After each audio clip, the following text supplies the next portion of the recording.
안녕하세요. 취미갑니다. 나라 쪽을 향해서 가는 전철을 탔습니다. 나라의 상징인 사슴을 테마로 한 열차였어요. 그림도 그렇고 시트도 그렇고 사슴이 생각나는 모양입니다. 좀 이색적이어서 찍어봤습니다. 오사카 인근인데 거의 나라로까지 넘어갈 정도로 좀 먼 거리를 가본 첫 번째 경험이었습니다. 손잡이 귀엽나요? 일본 같다라는 생각을 해봅니다. 도심을 벗어나서 저렇게 산이 나올 정도로 외곽으로 나왔습니다. 노자키라는 역이고요.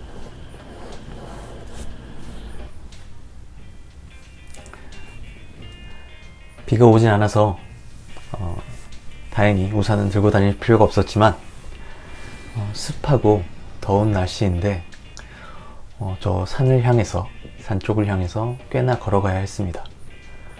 그래서 두 번은 할 수 없다.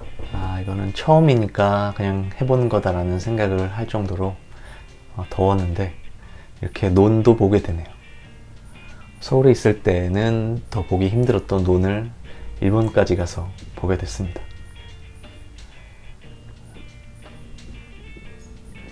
익숙하지 않은, 흔치 않은 광경이라 좀 찍어봤어요.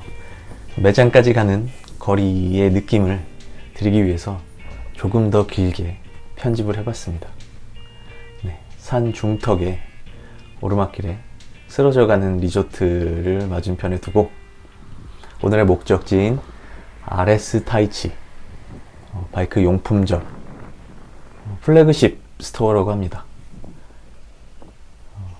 이 매장의 존재를 알았기 때문에 제가 이번 일본 여행을 준비하게 되었습니다. 용품점의 플래그십은 어떨까? 이것저것 모아둔 곳이 아닌 한 브랜드로 가득 찬 매장에 한번 가보고 싶었습니다. 바이크는 그런 데가 많죠.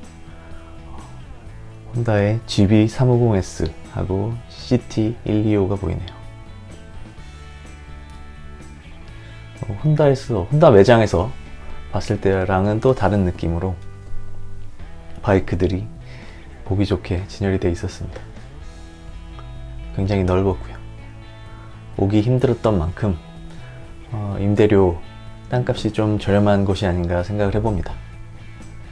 그리고 홍진 헬멧이 저렇게 웬만한 바이크 용품점보다도 제가 봤던 그 어떤 매장보다도 홍진 헬멧이 많이 그리고 보기 좋게 진열된 곳이었어요. RS 타이치하고 홍진하고 파트너십이 있는 게 아닌가 생각을 해봅니다. 헬멧을 구색을 맞추기 위해 갖다 놓은 게 아니라 한 브랜드와의 협약으로 만들어진 매장 구성인 것 같아 보였어요. 한국에서보다도 그 어디에서보다도 홍진의 헬멧을 잘 볼 수 있었습니다.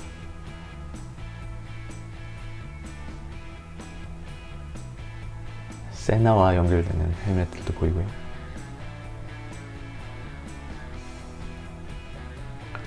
RS 타이치의 제품들을 보기 전에 많은 새로운 것들을 봤습니다. 바이크를 보던 중 이 바이크는 RC213VS입니다.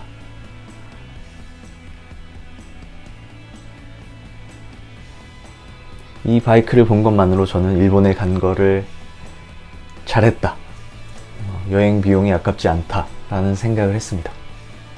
일단 실제로 볼 수 있을 거라고 생각을 못했어요. 그저 영상으로만 봤던 바이크를, 정말 보고 싶었던 바이크를 봐서 이 순간부터는 그 앞에 길게 걸어왔던 고생이 전혀 기억이 나지 않았습니다. 이 바이크는 V4 엔진이에요.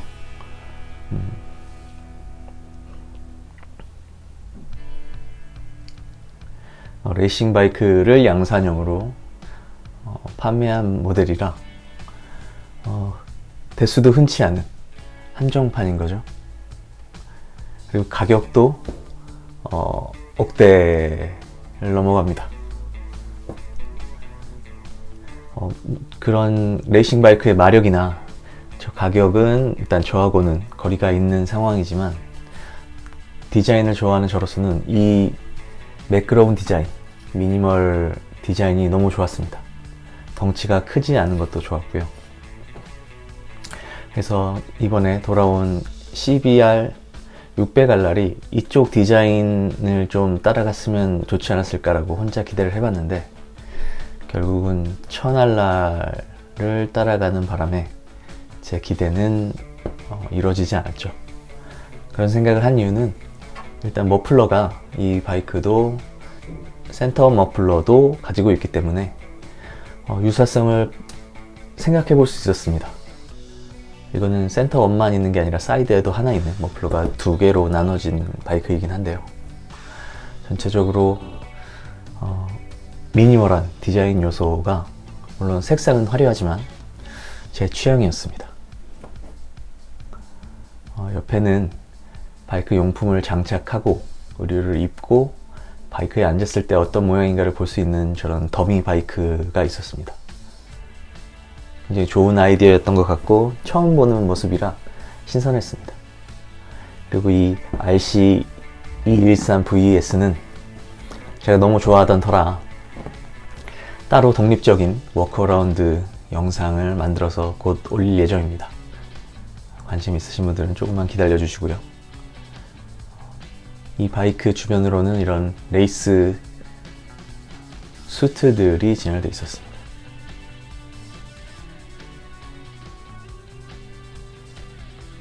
진지하게 트랙을 타시고 알차를 레이스 수트와 함께 이용하시는 분들한테는 관심이 많이 쏠릴 수 있는 부분이라고 생각합니다. 에어백들도 보이고요. 저 같은 캐주얼 라이더한테는 조금 부담스럽기도 하지만 필요로 하시는 분들한테는 좋을 것 같습니다. 그리고 알파인스타의 부츠들이 진열되어 있었어요. RS 타이치하고 알파인스타하고 어떤 관계인지 좀 궁금해졌습니다. 자사 제품이 아니라 RS 타이치를 저렇게 좋은 위치에 진열한다는 게 어떤 파트너십일까요? 홍지는 일단 분야가 다르니까 시너지 효과가 날 거라고 생각하는데, 알파인스타는 궁금해졌습니다. 혹시 아시는 분들이 계시면 댓글로 달아주시면 고맙겠습니다. 2층으로 올라가 봅니다.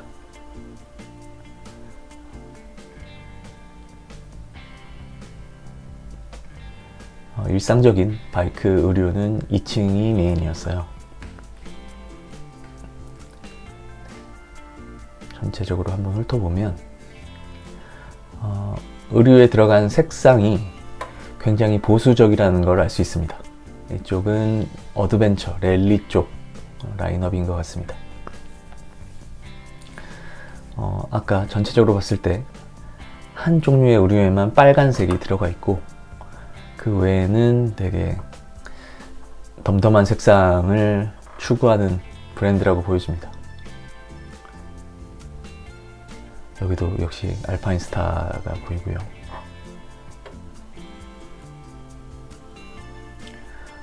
오프로드 바이크들을 입는 분들을 위한 셔츠들이 있고요.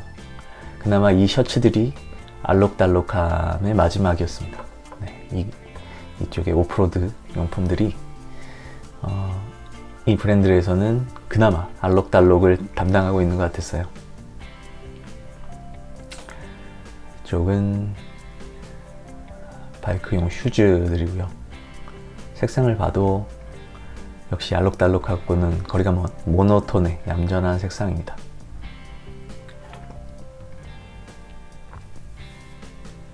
약간 브랜드 정체성하고도 연결되는 것 같은데, 튀는 색상, 튀는 마케팅, 튀는 브랜드 로고 플레이, 이름을 크게 박는 거죠. 그런 거를 하지 않는 브랜드 같습니다.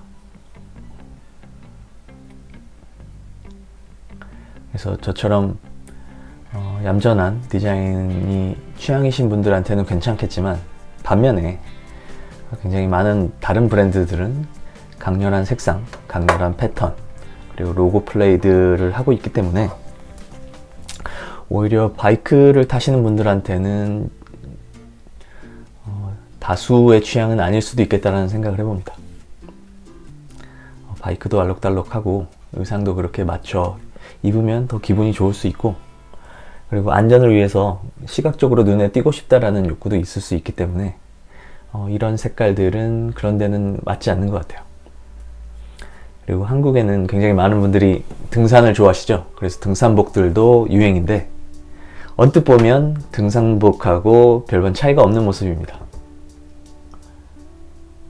특히 색상이나 디자인에서 복잡하지 않게 저렇게 보시면 후드가 달린 자켓들은 영락 없는 등산 자켓 모습입니다.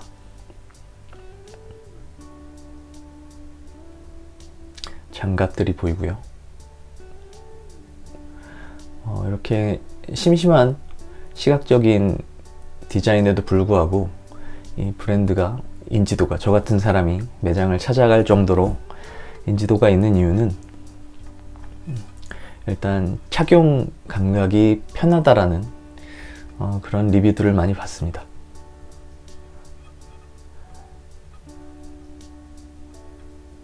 그리고 아주 비싸지 않다라는 가격적인 장점도 있고요. 네, 거의 유일한 빨간색이 지나가고 있네요. 그리고 저도 이런저런 브랜드들을 이런저런 용품으로 경험해 봤지만 만듦새가 마음에 들 정도로 튼튼했습니다. 뭔가 싸게 빨리빨리 만들었다라는 느낌이 드는 제품들, 브랜드들도 경험해 봤기 때문에 거기에 비해서는 만듦새가 굉장히 잘 만들었다라는 느낌이에요. 화려하진 않지만 편안하고 믿을 수 있는 제품의 제작 수준, 품질 이런 게 있기 때문에 브랜드가 독립적으로 살아남지 않았나라는 생각을 해봤습니다. 2층에도 더미 바이크가 있어서 한번 앉아봤어요. 앉으면 이런 모습입니다. 참 재밌다고 생각합니다. 많은 투자가 필요하죠. 더미 바이크가 비싸진 않겠지만 공간이 필요하기 때문에 재밌는 경험이었습니다. 그리고 지금 이렇게 빼곡하게 제품들이 진열되어 있는데 봄, 여름 제품들로만 이렇게 채워져 있는 겁니다. 아직 가을, 겨울 제품은 나오지 않을 시점이었고요. 그래서 아쉬웠습니다. 힘들게 왔기 때문에 가능하면 사계절 제품들을 다 확인해보고 사야 되겠다, 이렇게 고생을 했으니 빈손으로 돌아가진 않겠다라는 생각을 했는데 봄, 여름 제품들만 있어서 약간의 아쉬움이 있었습니다. 네, 이렇게 매장, 2층 매장을 둘러보는 거는 마무리할 수 있었고요. 제가 최종적으로 이것저것 입어보고 구매를 결정한 위아래 세트입니다. 하의는 등산복 아닙니다. 등산복이라고 해도 할 말이 없을 정도의 디자인인데 메쉬가 없는 바지인데도 불구하고 굉장히 시원했어요. 그 원단이 마음에 들어서 구매했습니다. 그리고 충격적이게도 돌아갈 때 택시를 불러줬습니다.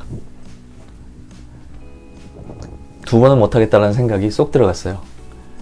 다시 가보고 싶다는 생각이 들었던 기대치 못한 놀라운 서비스였고, 여기는 저녁 시간에 왔었던 서서 먹는 초밥집입니다. 하나하나 시키면 저 바에서 시켜 먹을 수 있었는데 저처럼 세트를 시키면 이렇게 테이블로 자리를 잡아야 되는데 테이블에서도 역시 의자는 없었습니다. 여기는 서서 먹는 게 컨셉인 매장이었고요.